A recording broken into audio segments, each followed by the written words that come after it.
2 sentences that are plot action based. Think of a movie pitch. How would you pitch The Wizard of Oz? How would you pitch something that actually has a plot, but don't write this much of how it's about everything in love and it's kind of about the wisdom of life and human, don't do that. It's got to be action-based plot, and it sounds exciting and they want to read it, and they've got 1 or 2 sentences, that's it. As far as your measly publications and things like that, the other thing they're looking for is not actually that you're the greatest writer ever and you're so published. They're looking for if they love what you wrote, do you have any built-in audience? So let's say you've been a camp counselor for years. Let's say you worked with a child who has cancer.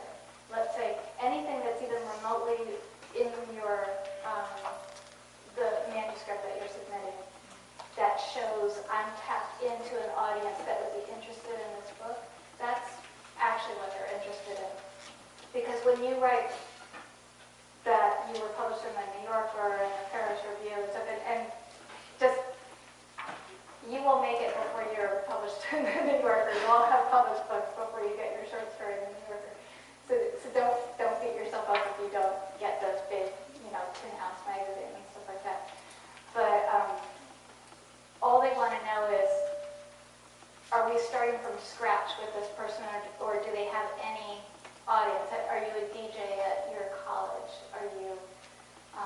Do you work at a dog rescue shelter? Any of that is just as important as writing. I was published in the online edition of Monkeybox at spiceofbook.com, which you don't have to put down. Yeah?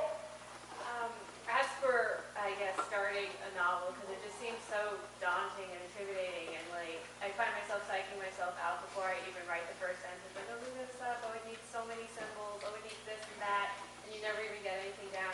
How do you get started writing such a big project like that? Well, the first thing I would tell you is that a couple summers ago, I was at the Squaw Valley workshop in California, and it was Amy Tan and Janet Fitch and Dorothy Allison and different people, and they were actually talking about Kurt Vonnegut, and they all were saying exactly what you're saying, the intimidation of the blank page. Do you really have anything to say? Do you really suck? Are you even a writer? So if you're asking yourself those questions, then you're a writer. And that's when you're a big famous writer and your book's been made into a movie, and then you have to write your next book, you're going to feel like that again. And so it's that's just you wanting to. You've got a lot in here and a lot in here, and you're thinking really hard about how to present it on the page, or where to start, or what it's even going to be about. So I wouldn't worry about those questions, and I wouldn't. You're asking the same questions all the famous writers are asking. The other thing, though, I think with this book, the information was just kind of haunting me, and I was putting it off, and then I kept dreaming about a little girl with her hand on the door, afraid to open it, but obsessed, and kind of pacing around the door. And the more I thought about that, I thought, oh, should she open it? Should she not open it? I'm scared of what's inside. I kind of know what's inside. And so I started there.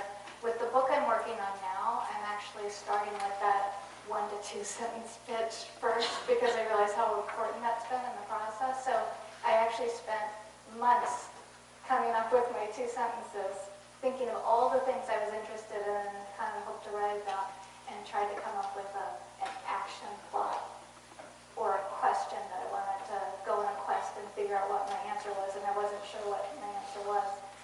And so I'm starting there, but I know people that, this book came together almost like mosaic tiles that fell on the floor. I had to put them in place. And the new one, I'm outlining. I'm like this totally OCD organizational freak with it. So any way that you get into the material, it'll happen. I would just allow your why you just, just start writing something down a little bit every day and see where it goes. And then you'll be at Squaw Valley telling people, oh, I get so nervous at the blank page. Yeah. Day to day, what's your writing process like? You just sit down and you make yourself write a certain amount of words a day, or? I go on Facebook and then I text people. I keep going back and forth to the refrigerator when I'm looking for my idea. And then after that, I actually, the thing that works for me, it took me a long time to figure it out, is after I spend a day writing, at the end of the day, I ask myself a question about what I want to work on the next day, and I try to make it really specific. Like, these two characters have to have a complicated meeting that makes us wonder if there's going to be a love relationship down the road, and they have to be in a different place at the end of the scene, and that's all I know. And then I just pin that question on my bulletin board in my office. And then the next day, it's kind of been churning a little bit, and then the next day I read the question again. Sometimes I'll stick the question in my back pocket and go walking, and I'll bring my phone, which I've got voice memo on it, and I'll just think on the question, and then when I have an idea, I just pop it into the voice memo, and I try to chip away at one thing. One of the things I'm working on in the book right now is once I kind of do a sloppy draft, what Anne Lamott calls this your shitty first draft, then I go through and I'll track a character, or I'll track a theme, I'll track an occupation someone has. I'll just kind of go all through the book and do nothing but strengthen that thread. And that's something that works for me too. How do you, well, say your book is something of a memoir, but how do you draw fiction from reality without becoming so emotionally involved that you can't write, and also with the reactions of people who know what actually happened to you, who's judging you? Yeah. What I would do in hindsight is probably use a different name. Because then you get the person off your shoulder. Even if they're supportive of the project, if you feel like, oh, I don't want to hurt someone's feelings. My feeling, if you think of all the books that you love the most, you probably love them the most because they dare to go to that really uncomfortable, unsafe place that you don't go with your family and stuff.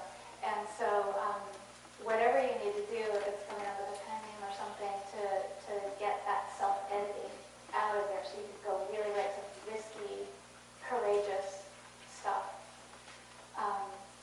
The other thing is, remember that everyone has an interesting life story, and it's really not that interesting to other people.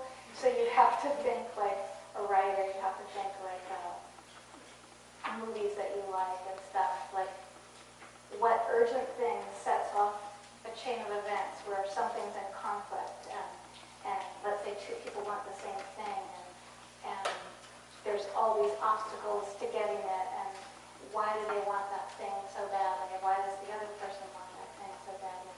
And think of it in that term rather than like, oh my God, if I was so mean when growing up, I'm just going to write about it.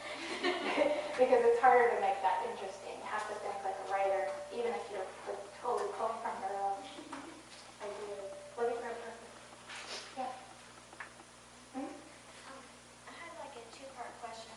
Could you explain a little bit about dime stories, where they come from, what they're like? I just heard about that whenever I was looking you up. It sounded really interesting. It's mostly based in San Diego, and two